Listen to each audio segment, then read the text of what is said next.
नमस्कार। आकाशवाणी देहरादून से प्रस्तुत है प्रादेशिक समाचार। पहले मुख्य समाचार। प्रदेश में ग्राम पंचायतों के परिसीमन का कार्य पूरा हुआ। परिसीमन के बाद ग्राम पंचायतों की संख्या बढ़कर 7,832 हुई। सरकार ने प्रदेश में महिला संबंधी अपराधों की रोकथाम के लिए 5 सदस्यीय समिति का गठन किया।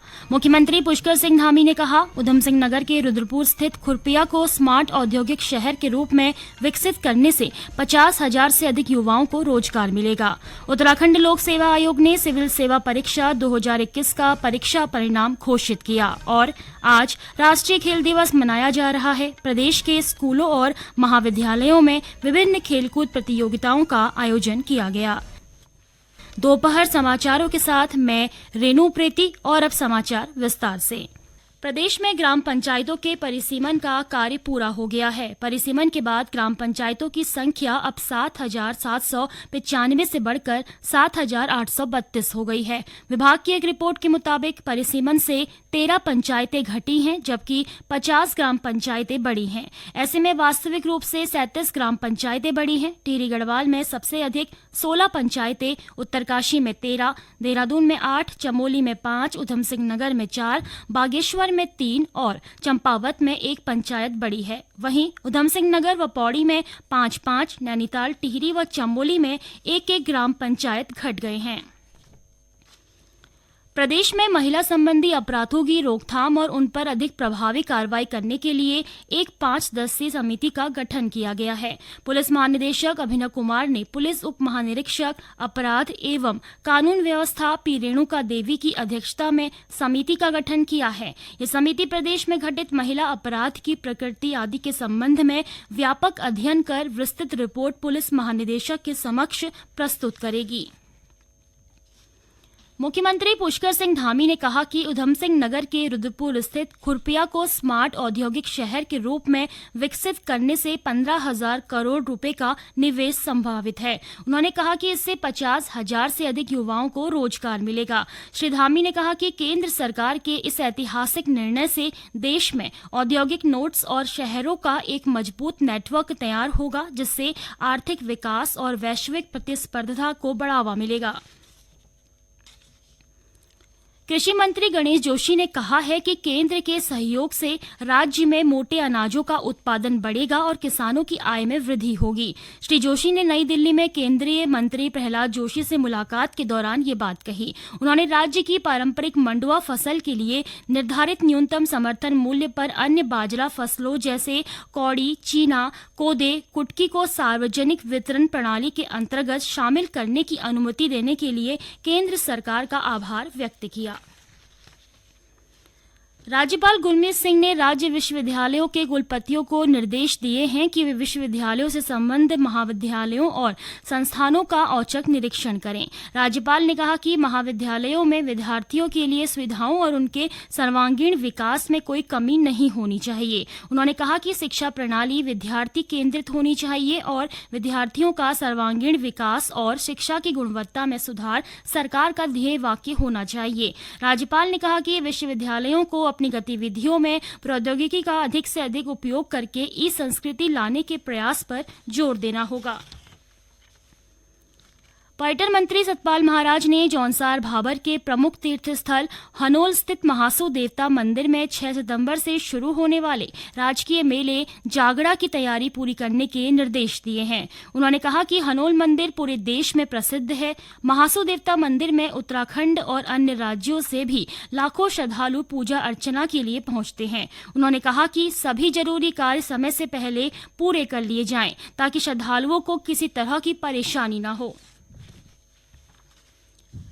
सरकार ने संघ लोक सेवा आयोग यूपीएससी को स्वैच्छिक आधार पर उम्मीदवारों की पहचान प्रमाणित करने के लिए आधार आधारित सत्यापन की अनुमति दे दी है। पंजीकरण के समय और परीक्षाओं और भर्ती के विभिन्न चरणों के दौरान ये सत्यापन किया जा सकता है। ये निर्णय पूजा खेड़कर की अंतरिम उम्मीदवारी को रद्द करने और फर्जी पहचान दिखाकर सिविल सेवा परीक्षा में निर्धारित संख्या से अधिक प्रयास करने के लिए उन्हें भविष्य की सभी परीक्षाओं से वंचित करने के बाद आया है। उत्तराखंड परिवहन निगम की टनकपुर गनाई बस सेवा गैरसैंण तक शुरू हो गई है। उत्तराखंड परिवहन निगम के महाप्रबंधक सीपी कपूर ने बताया कि बस टनकपुर से प्रातः 6 बजे चलेगी और शाम लगभग 7:30 पर गैरसैंण पहुंचेगी, जबकि गैरसैंण से बस सुबह 5 बजे टनकपुर के लिए रवाना होगी। ये समाचार आकाशवाणी के देहरादून केंद्र से प्रसारित किए जा रहे हैं। ताजा समाचार के लिए आप हमारे सोशल मीडिया एक्स व Facebook page Akashvani news Uttarakhand को फॉलो कर सकते हैं। साथ ही ये समाचार हमारे YouTube channel Akashvani news Uttarakhand पर भी उपलब्ध हैं।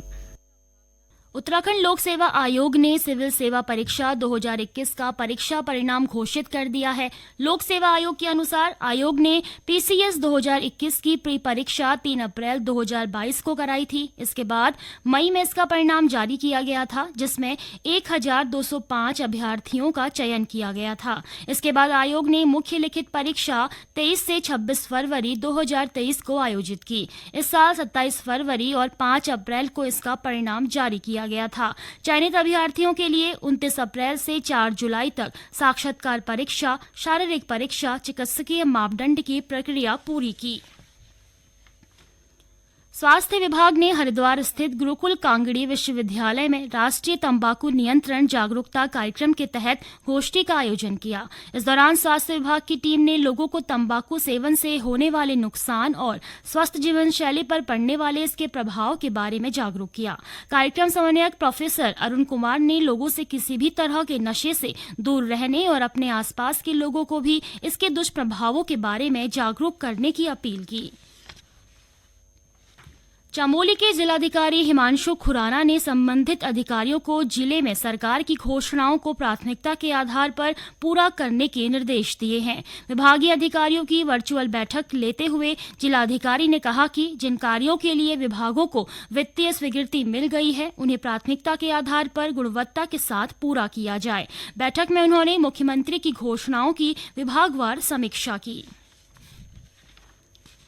देवभूमि सरकार की ओर से शुरू की गई देवभूमि उद्यमिता योजना के तहत श्रीदेव सुमन उत्तराखंड विश्वविद्यालय में कार्यक्रम का आयोजन किया जाएगा। विश्वविद्यालय के कुलपति प्रोफेसर एनके जोशी ने कहा कि ये योजना राज्य के युवाओं को उद्यमी बनाने और आत्मनिर्भर होने का अवसर प्रदान करती है। श्री जोशी ने कहा कि सरकार छात्रों में उद्यमिता कौशल विकसित करने पर विशेष जोर दे रहे हैं, ताकि वे भविष्य में चुनौतियों का सामना कर सके। योजना के तहत छात्रों को मुफ्त उद्यमिता प्रशिक्षण, वित्तीय सहायता दी जाएगी, जिससे उन्हें उद्यम स्थापित करने में मदद मिल सके। प्रदेश के अधिकांश हिस्सों में रुक रुक कर बारिश का दौर जारी है। देहरादून स्थित मौसम विज्ञान केंद्र ने आज देहरादून, उत्तरकाशी और बागेश्वर जिले में भारी बारिश का येलो अलर्ट जारी किया है, जबकि अन्य जिलों में भी कहीं कहीं तेज बारिश की संभावना जताई गई है। वहीं कल देर रात तक राजधानी देहरादून में झमाझम बारिश हुई। भारी बारिश के चलते शहर में जलभराव होने से कहीं कहीं लोगों को आवागमन परेशानी का सामना करना पड़ा। हालांकि बारिश बंद होने के बाद स्थिति सामान्य हो गई थी। आज राष्ट्रीय खेल दिवस मनाया जा रहा है। ये दिवस महान हॉकी खिलाड़ी मेजर ध्यानचंद के जन्मदिन पर 29 अगस्त को हर वर्ष मनाया जाता है। राष्ट्रीय खेल दिवस पर अपनी शुभकामनाएं देते हुए प्रधानमंत्री नरेंद्र मोदी ने कहा कि खेलों को समर्थन देने और अधिक युवाओं को खेल और प्रतिभा प्रदर्शन में सहयोग देने के लिए सरकार प्रतिबद्ध है। श्री मोदी ने कहा कि देश भारतीय हॉकी के खिलाड़ी मेजर ध्यानचंद को आज श्रद्धा सुमन अर्पित कर रहा है। उन्होंने कहा कि ये सभी खेल प्रेमी और देश के लिए खेलने वाले खिलाड़ियों की सराहना का अवसर है। इस अवसर पर प्रदेश के स्कूलों और महाविद्यालयों में विभिन्न खेलकूद प्रतियोगिताओं का आयोजन किया गया। अंत में मुख्य समाचार एक बार फिर।